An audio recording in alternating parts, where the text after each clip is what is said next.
everybody, and welcome to Taking Control, the ADHD podcast on Rash Pixel FM. I'm Pete Wright, and right over there is Nikki Kinzer. Hello, everyone. Hello, Pete Wright. How are you, Nikki Kinzer? You had a big weekend. I did. I had a great weekend. I got to see my favorite performer, Jason Mraz. Jason. J. Mraz in the house. Yeah. He was great. Awesome. He was everything you wanted him to be. Again.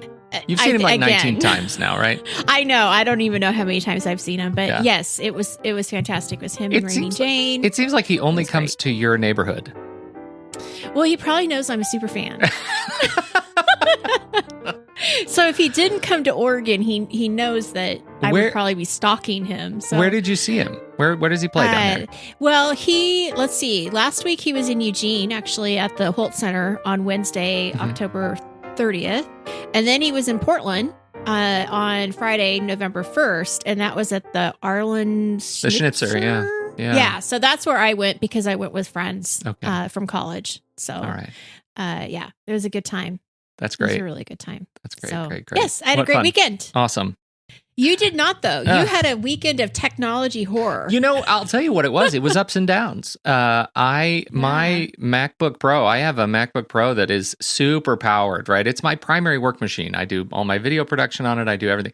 And they decided, it's a year old, and Apple decided we're going to make the thinnest keyboard we can possibly make. And it turns out that making a thin keyboard makes it incredibly unreliable. And so it's been into the shop twice. It is now I'm sending it away so they can hopefully just give me a brand new keyboard that they have fixed these problems in. And so I'm waiting on that. And that has impact. I'm working on a horse and buggy of a computer, but the keyboard is amazing on this little 7-year-old MacBook Air. Much better than what you It were is incredible. It's just a tank. It's what I want out of a keyboard that I pound on all day. But the upside is I did a photography. I did a shoot for a dear friend for her daughter's senior photos, and I was doing it as a gift. And I was just, the time was as a gift. But she ended up giving me a gift card to the Apple Store. You know, I'm an Apple fan. What are you going to say? Oh, and yes. So, but I couldn't do anything responsible with this gift card. You can only buy Apple stuff with this gift card. So I bought these new AirPods Pro that just came out last weekend, the noise canceling and everything. They're amazing. They're I used to love my little Etymotics, like high-end wired earbuds, and I had custom molds made for them, and they totally isolated sound, and they were really, they're studio monitors, right? You put them up over your ear and stick them in there. I love those, and they died, and like literally after 5 years disintegrated. And but these are the first time I have wireless earbuds that feel that good in my ears. They just feel great. The noise canceling is wonderful. I don't know if they're quite powerful enough to do an airplane trip, but so far, if I'm sitting in a coffee shop and I turn on that noise canceling, it's like I'm not even there. Yeah, it's beautiful. So I'm very happy with these, and they really stick in your ear. Like if you ever had trouble getting AirPods to stay in your ear, these stay in your ear because they have the rubber tips on them. So I am a man bereft because I don't have 100% sunshiny, wonderful things to say, but at least I have that. You have before that. I take my old computer in and put it on train tracks. That's right. Yeah. That's right. All right, let's move on. Yeah. Let's get this Let's get this show started. Oh, we got some stuff today. We're doing a little bit of we've got some things that have come up in your life and practice, and we have some things coming up it's a kind of a feedback episode from our month of emotion in what was last month? October. Goodness, it's November now. Yes. Before we dig into that, head over to takecontroladhd.com, get to know us a little bit better. You can listen to the show right there on the website or subscribe to the mailing list, and we will send you an email each time a new episode is released. Connect with us on Twitter or Facebook at Take Control ADHD. You know, we had an amazing month of fantastic guests, and the guests come to this show because we continue to grow and because they know that our community is the best ADHD community. And part of the reason that it's the best ADHD community is because it's so supportive of what Nikki and I do here. If you have ever been touched by the guests, by the work that we've done, by the insights that these wonderful people bring to you and your life with ADHD, head over to patreon.com/ the ADHD Podcast and consider supporting the show, and you will be taking part in the future of the ADHD community that continues to grow. We certainly appreciate it. It allows us to do new things. It allows us to sustain the work that we do here and continue to prioritize, frankly, the ADHD podcast over other stuff. That earns us a living and puts food on the table. So, in addition to that support, you also get access to this fantastic Discord online community, to our members-only Facebook page, and you get access to the weekly live stream of our podcast recording session, and it's just all this wonderful stuff. Patreon.com/the ADHD Podcast to learn more. We hope you will consider supporting this community.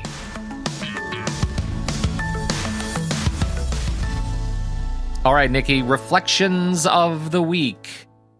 Where would you like to start? The last few weeks. Yeah. Yeah. So you mentioned we had some great guests on the show, and we dug into some really important subjects, especially around emotions and ADHD. And so today I thought it'd be great for us to share some of the comments that we received through Discord, share some of our own observations, answer a couple questions that people had about it. But before we get to that, I do want to talk about something that's come up in a few of my sessions recently, with conversations with coaching clients about seasonal depression. So this is otherwise known as SAD. It's a seasonal affective disorder. Are you familiar with what I'm talking about? Yeah, and boy, we're in the middle of it too. Weather changes, we're in the sky gets of it. dark. Yeah. Oh, you can it's like it happens overnight, it feels like. I mean, the season changes and I can already feel it. Yeah. Especially with the fall back. So now it's going to get darker sooner. And usually it starts anywhere from October and ends it goes into the winter months. And so it is, what I want to do today really is just to give you guys, our listeners, some information about what it is and what causes it, what are some of the symptoms, and also tell you a little bit about how ADHD is related to it. And if you feel like this is something that you have suffered in the past or something that you feel could happen to you, then, we definitely want you to reach out and get help from your doctor. A lot of people will call it like the winter blues, right? I've heard that before. It is definitely a type of depression that is related to the changes in seasons. And like I said, it usually starts in the fall and continues into the winter months until we get some spring weather. And probably depending on where you are in the country, there's probably more of this in Oregon than there is in Florida. It's my guess. I don't know. But, it certainly does depend on where you are. Have you ever experienced this? Is that too personal of a question? Not too personal. Yeah, I absolutely have. And I think I do as a result of, it is a result of ADHD and anxiety stuff, like it comes at the end of the path when I realize I don't have the strength or the wherewithal or the wit to pull myself out of, the pain that comes from an anxiety or an ADHD day, or a week or a month. And it extends that experience much longer than it should. And so, I went to the doctor, for it, and I've been treated for it. And, honestly, the result for me was pretty simple. And it was rooted in a catastrophically, this is what they wrote on my chart, catastrophically low levels of vitamin D for living in Oregon. And once I changed that, I was able to have a little bit more energetic resilience to some of the things that normally would get me down and keep me down during the long gray season. And that is definitely one of the treatments, is to increase your vitamin D. Yeah. We'll get to that in just a second. But some of the symptoms that people might feel is definitely, we all have kind of blue days, right? So maybe it's raining outside and we're not feeling really motivated and we're just going to kind of sit in all day. But what's different here is that it's feeling depressed most of the time, like every day. It's not just one day. It's like I'm feeling this way day after day. Mm-hmm. And one of the key components to really look for is if you're not interested in doing the things that you usually like to do and the things that you love to do, that's a pretty big red flag to be checking in with yourself and seeing what's going on. Low energy, oversleeping, or not sleeping enough. So it could actually go one way or the other. Appetite changes, weight gain are some of the symptoms that you might see. Some of the causes is the circadian rhythm is off because of the reduced level of sunlight. So for us, gosh, what time does it start getting dark? Like 4:30, 5 o'clock? Oh, geez. Like? Yeah. Early. Yeah. So all of this is disrupting your body's internal clock. So this really is something that's going on inside you, right? It's a chemical thing that's going on. You're not getting as much of that serotonin that you need, right? Those levels drop in your brain, which affects your mood. We know that. Mm-hmm. Melatonin levels may be changed, which has everything to do with, sleep patterns and your mood. So with the serotonin, the melatonin, the circadian rhythm, there's a lot of stuff going on here that could, get you into this depression. I just checked 6:56 sunrise in the morning, 4:54 p.m. sunset this afternoon. That's early. That is really early. Especially really for living, early. for those of us living, and I know, once you get to where we are in a latitude, it feels really strange. Canada, Alaska, it's just otherworldly. But for people who get used to that short summer stretch where the sun sets at like 9:30, right? Yeah, right. This is an adjustment, and it's important to acknowledge that's a lot of hours of the day that you don't get recharged. Right. So some of the treatment that we already talked about is increasing your vitamin D. And that was actually the very first thing that my doctor said. I just had a medication checkup with her a couple weeks ago, and she was one of the people that brought this up and said, definitely be taking your vitamin D, increase it if you need to, but be aware of this. In the research I did, sometimes the first line of treatment is light therapy. And that is actually having a special light box on within the first hour of waking up each day. And she actually mentioned this after the vitamin D and said, you might want to think about having a light box when you're having breakfast in the morning or something like, wherever it would make sense. I am not very familiar with these light boxes. Have you ever been around them or seen them? Or yes, in fact, there is a company that makes full spectrum, like natural daylight lighting, named OTT, O-T-T, the OTT light, and you can go to ottlight.com and get bulbs that are specially designed like full spectrum lights, so that you are you're getting that right sort of daylight light balance. I have light bulbs that also can achieve the full spectrum light, so I can change scenes that actually give me that full spectrum daylight light balance. It's important to have those and at least spend some time. My understanding is, I'm not a doctor. What I've been told by my doctor is I need to spend more time in full spectrum light, which is a substitute, if not the best substitute for, being outside in the sun. And so, these are good for that kind of sad self-care. Absolutely. Of course, you can talk to your doctor about medication. You can do talk therapy. Cognitive behavioral therapy, CBT, has also been a treatment that has helped with people thinking about changing maybe some of their negative thoughts or behaviors, identifying what those are, and changing that mindset a little bit when it's kind of gloomy outside. When you can, definitely get outside, open up your blinds. That was something that I thought was really just an easy thing to do, but something that we could definitely forget to do if we're kind of feeling low. So open up those blinds, exercise regularly. This is so hard to do when you're not motivated. And believe me, I am the first one to admit to that. It is so hard to do. Yeah. But I'm going to encourage myself and everybody else out there that's listening that even if we can just get a couple jumping jacks in, a little bit of a walk around the house, whatever it is to get us moving, it does make a difference, and it does make us feel better. So go for a walk around the block. Some of the just things. Circle the block once. Take you 10 minutes, that's right. if that. So I'm not saying go to the gym, because I know I'm not, probably. So I'm not, I should, and I probably, maybe I will someday, but I'm being realistic here. Right. So, now this is what I thought was interesting, is I did try to research a little bit about the connection between SAD and ADHD.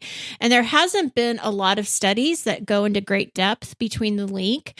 However, what they have studied, they do show that ADHD folks are more likely to experience SAD than the general population. Women are more prone to SAD in general. Women with ADHD are more vulnerable to SAD than men with ADHD.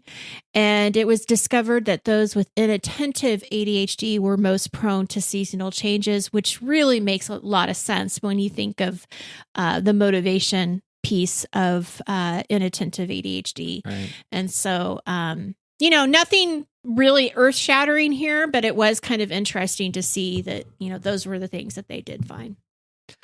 It's the thing that gives me a little bit of relief around seasonal affective disorder is that so much of it is chemical, and even in your darkest kind of periods of seasonal affective disorder, like there are things you can take and change and eat that can give you a leg up. At least, again, speaking for myself, that's been my experience when I'm feeling like I go on a week straight where I really struggle, like getting my feet on the floor out of bed.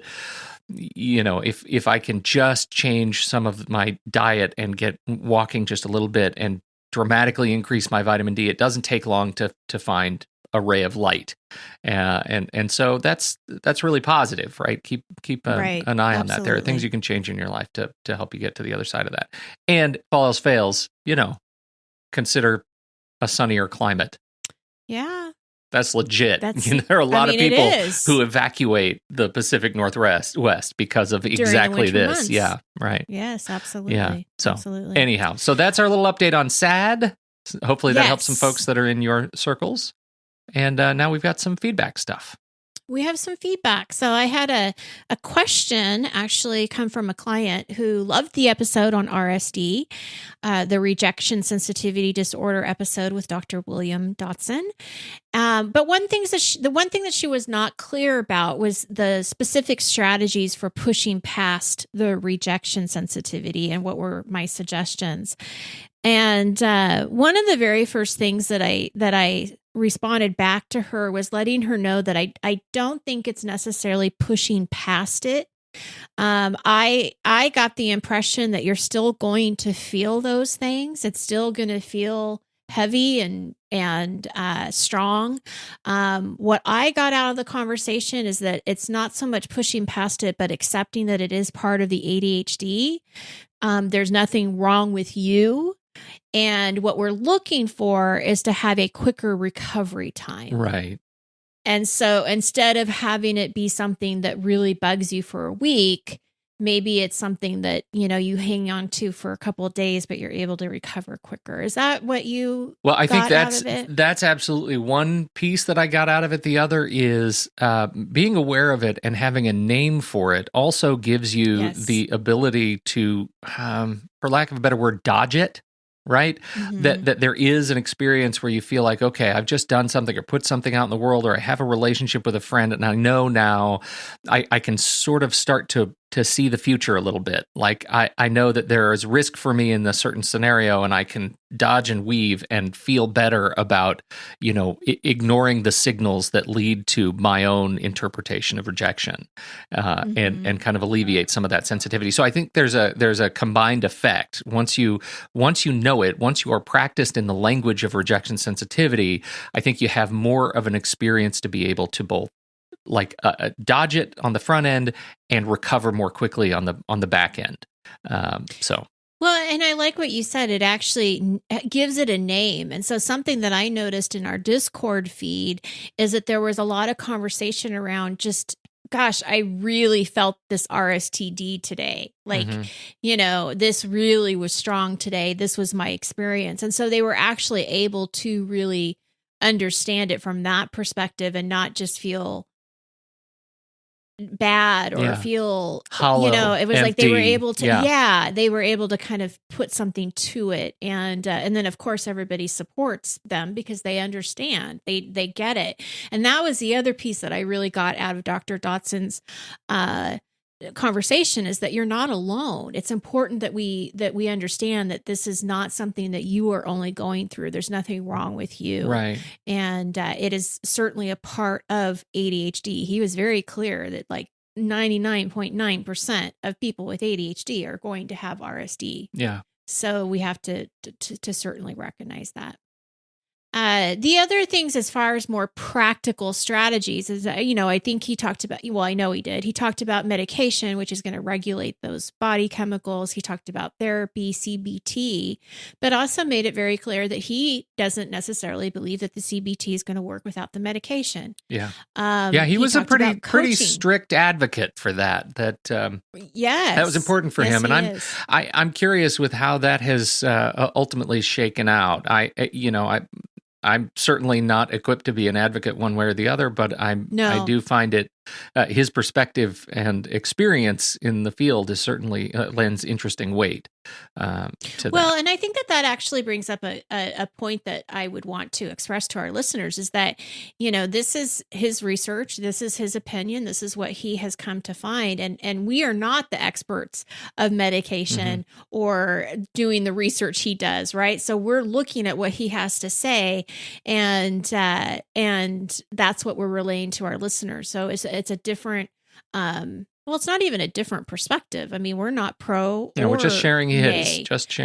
We're just talking about it. And one of the things that I thought was really interesting, and I appreciate, was the coaching. He really was an advocate for coaching and how important it is to teach yourself those skills. That the pills aren't going to teach you the skills. So he wasn't only just medication focused. He knows that there's something that has to be, next. What's next is what he would say. Right. And I thought that was really great. Really loved having him on the show. I would love to have him come back. I know he does a lot of stuff with sleep too. And so I'd love to have him come back and talk about that too. Yeah. So thought it was great. Now, the follow-up episode after Dr. Dotson was James Ochoa. And I was really excited about having him come on for many reasons, because I love him as a person. I think he's fantastic, but he had such an interesting story to share. And that was, his whole experience with the audiobook. And I thought, gosh, what a great follow-up from the conversation we just had with Dr. Dotson about rejection sensitivity disorder. I mean, this is the storm that James is going through. Did you feel like that was a good connection? Well, I did. I thought that was great follow-up, especially because he is a practitioner, right? A therapist in the space of ADHD, also living with ADHD, right? The sort of onion of layers that we can peel back with his experience, and that he is, vulnerable enough and willing to share, I think makes him a really special sort of exemplar in this area. And he gave, I know he gave me a lot to think about, especially related to that recovery piece that we were talking about earlier. Like when you get hit with this and you are gripping the counter because you just don't know what's next, what is the first step that you're going to take to allow yourself to let go of the counter and move forward and stop the world from shaking? That's what I got out of that. But it's also interesting as follow-up, like here's a guy, I don't know James' history with medication and self-medicating, right? I don't know if he's on any medication or not, but here he is specifically in an RSD scenario, storm, and he is able to talk to us about the accommodations and skills that he puts into place to move forward admittedly pretty quickly. Like he recovered and had a fix to his audiobook out in no time. Mm-hmm. Well, and that was definitely part of the recovery, which I thought was so fascinating, was the was the taking action. Yeah, taking control, to recover control of the scenario. Yes, having that small piece of action that's going to make you feel like you're getting out of it, right? Which is really helpful. So then, who did we have after that? It was Dr. Ari Tuckman, correct? Yes, that's right. Yeah, and he actually has an article that he wrote with Dr. Dotson. Now, we didn't really talk about this, but they actually co-wrote an article about rejection sensitivity disorder. That's right. And had some different ways of dealing with it, some different strategies. And so we didn't connect those two, but they are connected. So I want to make sure people understand that.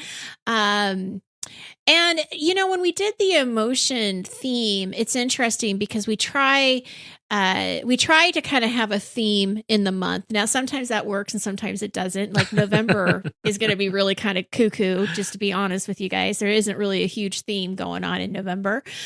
We do our best. We'll see if one emerges by the time December comes around. Yeah. It'll be a hindsight theme. Yeah. Yeah.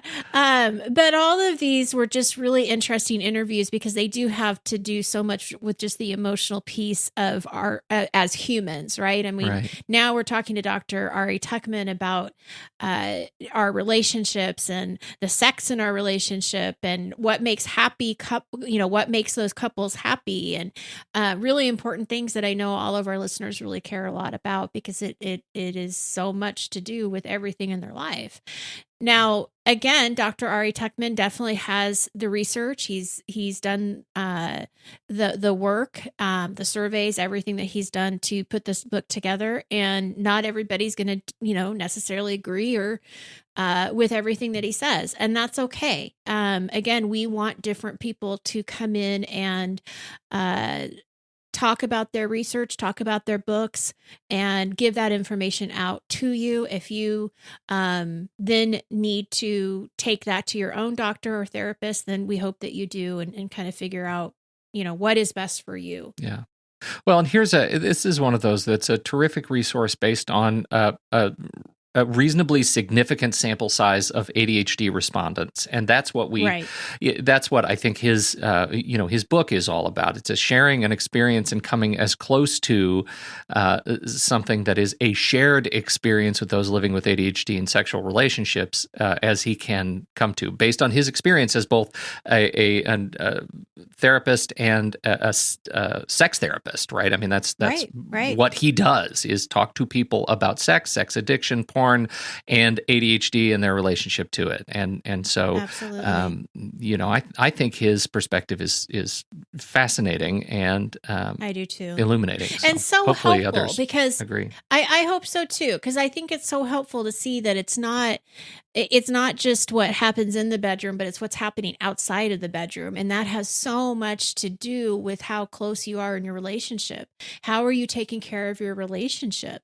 And that's a lot of what I got out of his conversation, that positive attending, how to fight well, taking care of each other, taking care of yourself, all of those things are just so important. And so really appreciated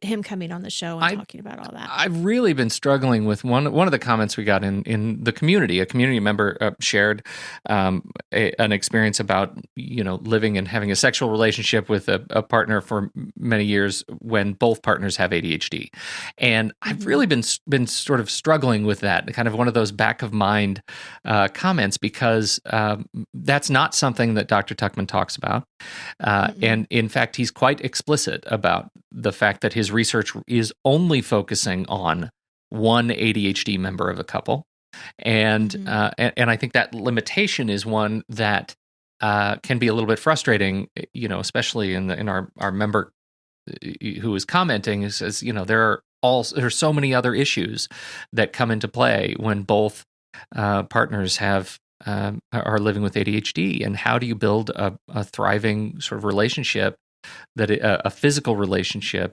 that also enhances the emotional relationship, and vice versa when you're having executive functioning and attentive disorder issues. And I feel like that is an area where it would be worth continuing the discussion over the next year, like have Dr. Tuckman back to talk about some of those things more explicitly, because I feel like our community is likely one that has same ADHD partners.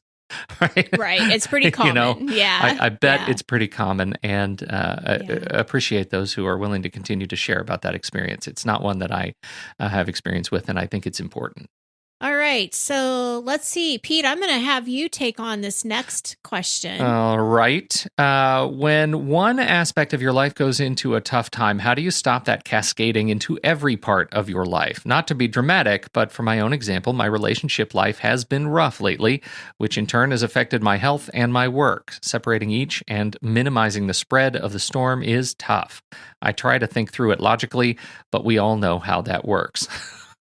Yeah, we get it. What do you think about this one? It's so true. Oh my gosh. Yeah. Like I'm just thinking about my own life, like my own little bubble. When one thing goes off, it certainly affects everything else. As much as I would love to try to compartmentalize, work and home and relationship with husband versus relationship with kids, it's just no. It's it all is sort of a mush of togetherness. Yeah, I think so. For me, it's and speaking specifically to when the relationship gets challenged, and for me that looks like when we both get so busy that there is just no time for intimacy or affection, or we hit the pillow and we're both so exhausted that we just fall straight to sleep in spite of our best intents, like those things. When that suffers for me, everything starts to fall apart, because it goes back to sort of love languages. We've talked about love languages before, I think, on the show, right? And the physicality is one sort of love language, and for me, that's very important. I'm a big hugger, and I'm a physical guy, and so when we just get too busy for that level of expression, for intimacy in our relationship, when our sex life is just put on kind of a back burner, I get depressed. Like I can't even put that I can't make a reason for that. Like I can't describe it when I'm in the middle of it, but generally my life turns around on a dime when we figure out a routine that works better, and that's that's something that took a long time to recognize, that it was in fact leaking into the rest of my life, and so I totally resonate. Actually, I resonate with it too, and I think you bring up a really good point that if there's a way that this listener could figure out, what's that first step to work on that relationship and get out of that rough zone. And at least get it to be a little bit better where they're connecting and, feeling close to each other. I would, just as you said, it can change in a dime. So would it then that affect his health and work? If it's a domino effect, it probably would. That's certainly my experience. And I think there's something really, the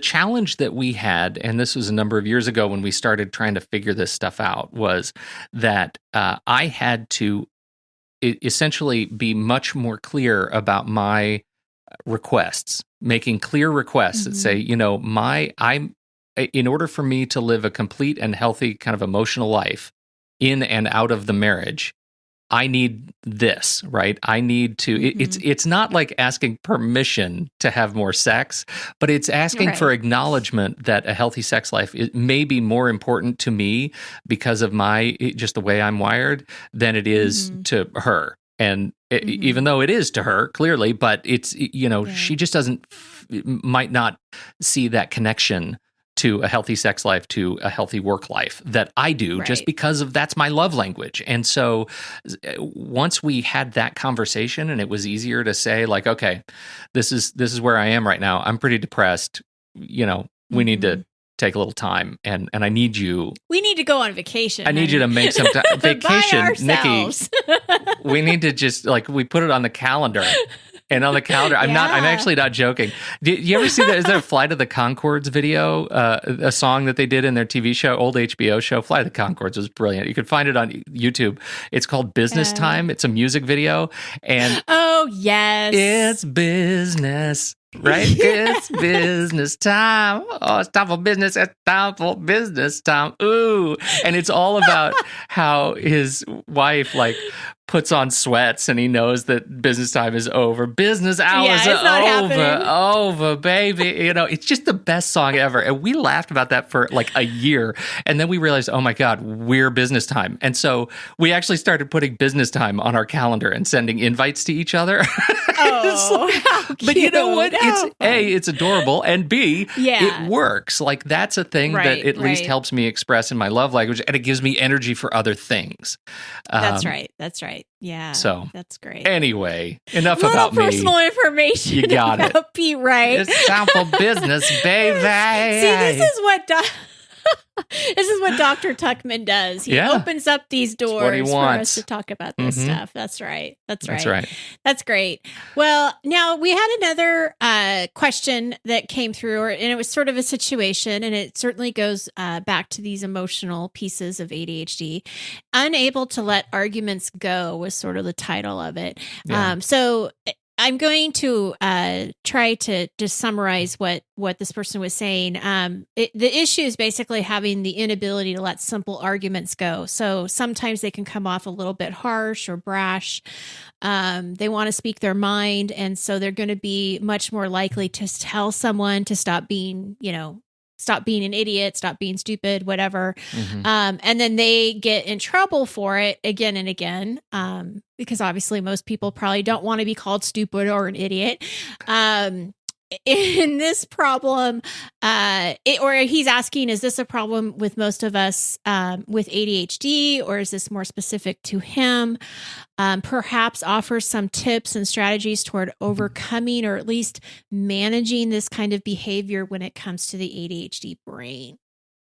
So the first thing that kind of came to my mind when we're looking at ADHD is the impulsiveness, right? The impulsive behavior that's happening here. And that's a pretty clear sign to me. You may have heard people say that they talk without a filter. I'm not talking about ADHD specifically, but you may have a friend in your friend group that says, oh yeah, he'll just say whatever he wants to say. He has no filter. Right. And that's just thinking, or speaking before you're really thinking about how this might actually come across. The other thing that I'm seeing here on an ADHD level is that RSD is coming into play, right? Because if you're feeling criticized, or you're feeling like that person, who you think is being an idiot thinks you're an idiot, then you're going to be more likely to react. Right. So here we've got this impulsive behavior. We have RSD coming into play.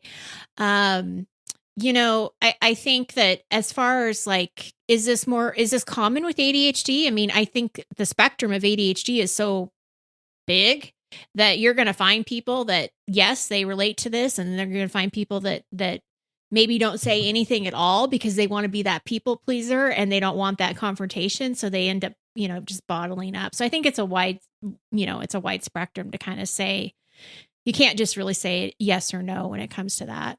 Well, what are your thoughts? It's interesting. I just had a conversation with somebody living with ADHD, and they had forgotten to take their medication on a particular day, and they went into work and had this and sat down and were working on a project team meeting, and the person sitting next to them also lives with ADHD, and passed over some work to this young woman, and she said, I'm sitting there thinking, I just like his question to me was, what do you think of this thing? XYZ, whatever it is, this widget, logo, whatever it was. And she said, why? And immediately she says, in my head, I thought, oh my God, why did I just say that? Like, the tone was off. The word was not appropriate. What am I possibly thinking, letting that come out of my mouth in such an impulsive way? Oh my God, I forgot to take my medication. And then he says, well, I just wanted to know what you thought of this work I just did. And she said, oh, well, why do you want to know from me? And then she said, oh my God, I'm cringing at myself. How did those words just come out of my mouth? I'm like dissociated from my body now. Who is this person? Yeah. And then I got all squeamish in my skin. I was like itchy. I felt super uncomfortable. I had to stand up. And because this other person lives with ADHD, said, oh my gosh, I'm so sorry you're feeling this way right now. Like, I totally get it. I relate. You're okay. Let's take a beat. Oh, I love that. I That's value so your nice. opinion, and I would like to hear what you have to say about this work. And that's all. There is nothing else embedded in this. That's fantastic. It is. It's really fantastic. Yeah, but that's kind of a really the example. Nice story. It doesn't have to be you calling somebody an idiot to be an example of impulsivity getting the better of you, right? It doesn't have to. It's anything that you have an awareness that the words that are coming out of your mouth are not words that you would like to take credit for. Right. You don't want your reputation built on those words. And so I feel like that's a legit thing, and it's a legit muscle to have to really build and work on. Well, and awareness, I'm glad that you bring that up, because I think that's a big piece of this, is that, if this is an issue where you feel like this is happening in your life a lot, and you're getting into arguments a lot, and you're maybe regretting what you're saying to people, or maybe you don't regret it, but you know that this is just not maybe the healthiest way to have relationships with people. And how are they responding to you? Are they a little bit more hesitant to be around you or whatever? Those are the things that you have to kind of pay attention to and start seeing, how is the behavior affecting relationships? And are you losing relationships over it? Because, I want to be honest. It's like, I see some of these people that, they do, like Facebook, not Facebook, but any social media, especially people, it's so easy to just poke, and the arguments and the conversations go way too long, and it's annoying. I just don't even engage in it. I'll just get out of it.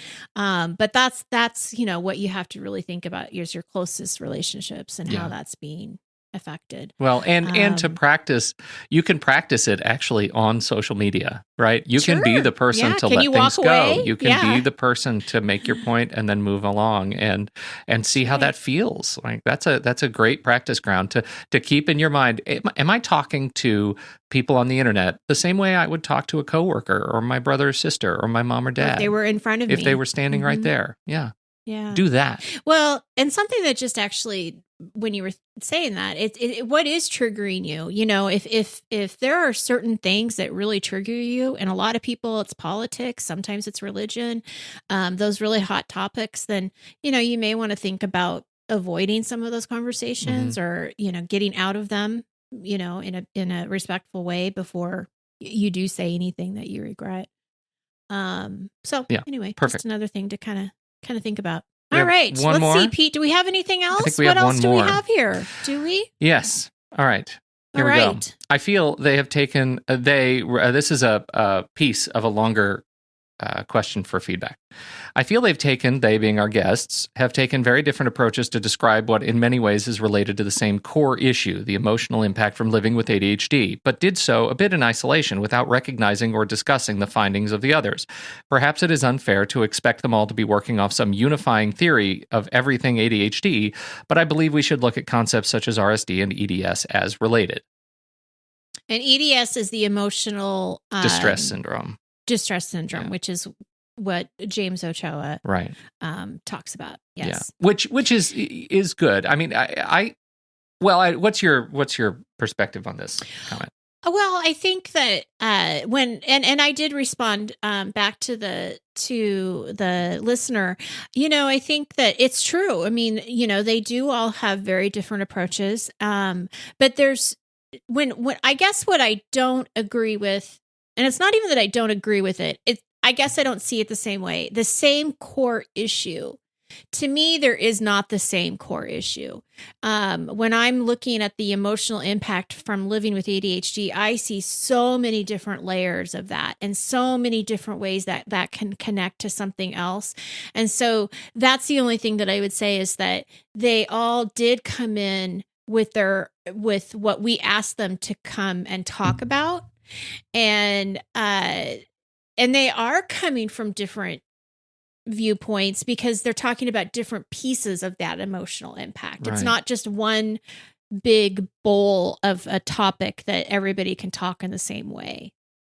I don't know. Am I being clear when I'm saying that? I think so too. I think this is one of those that's a very complex issue, and I think it is hard on a non-serialized podcast with hundreds of episodes to cover a unifying theory of ADHD. That doesn't exist in my experience. Is there one? I've never seen is there it. a unifying? I don't think that's so. what I'm getting at. I don't think there is. And I don't think there is on anything. Depression, anxiety disorders, like there just it is such a unique, a sort of a bespoke, condition that it's different for everybody. And I think, the listener actually posted a funny graphic of an elephant and a whole bunch of doctors who are all looking at different pieces of the elephant very closely, like this is a trunk and this is a tail, and none of them are saying this is an elephant. And that I actually think that that's apropos of what we're trying to do, which is, let's look at the trunk and let's look at the tail. And then based on your experience as a listener living with ADHD, if those resources give you the ability to shine a bigger light on the elephant that is your ADHD, so much the better. Then we have accomplished our goal, our objective for bringing you more people to look at and more strategies to approach your life with ADHD. So we had a great discussion, I think, online, and I really appreciate the contribution, because it is important.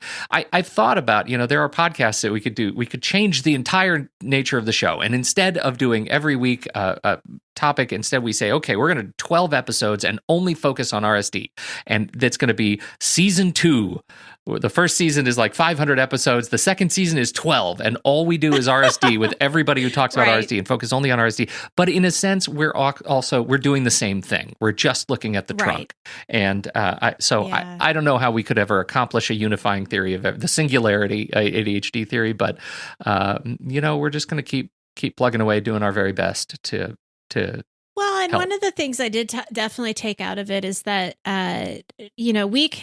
we can certainly make sure we're making the connections like we're doing with this show. Mm-hmm. These are the connections that we saw within with these guests and what the topics were that they were talking about. And, that was something that I got out of it too, is definitely maybe we need to talk a little bit more about what those connections are when we are doing a theme type of, series of shows. Again, I have to say, November and December are going to be a little cuckoo, so do not be expecting that from us. There's just a lot of kind of random things we're throwing in there at the end of the year, but they're all really good things. And I think that that's what, Pete, you're saying, is we're trying to do our best. We're trying to give our listeners different perspectives other than just for me and you. And that is what's so nice about having these guests, is they are experts and they research this day in and day out. They've been in the field for such a long time. They've seen so many things, and it is such an honor to have them come on our show and give their little bits of wisdom, in a 25, 30-minute period of time. So I appreciate it, all of them. So one last thing that I want to bring up before we wrap up is that Danny Donovan was one of our last guests in October, maybe beginning of November. Yes. And she was a wonderful guest and absolutely brilliant in her illustrations of how to explain and think of ADHD.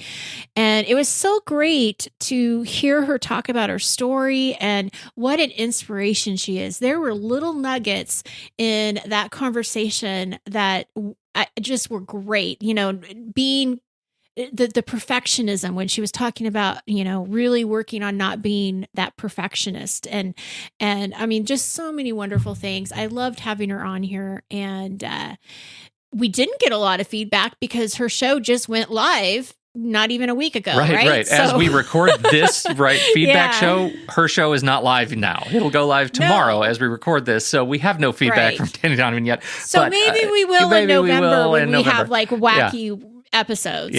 So, but great thanks to Danny, because she's terrific, and I love her approach, the sort of emotional response to living creatively, and how does that relate to the ADHD experience and letting go creative works into the world. I thought it was just really, really special, and she's sort of becoming an unlikely hero, a voice of ADHD, and very, very quickly. And so, what does that sort of overnight responsibility look like? And I think she's really terrific. So.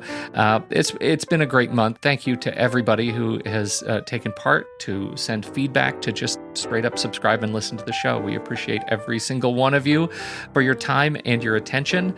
And on behalf of Nikki Kinzer, I'm Pete Wright. We'll catch you crazy November right here on Taking Control, the ADHD Podcast.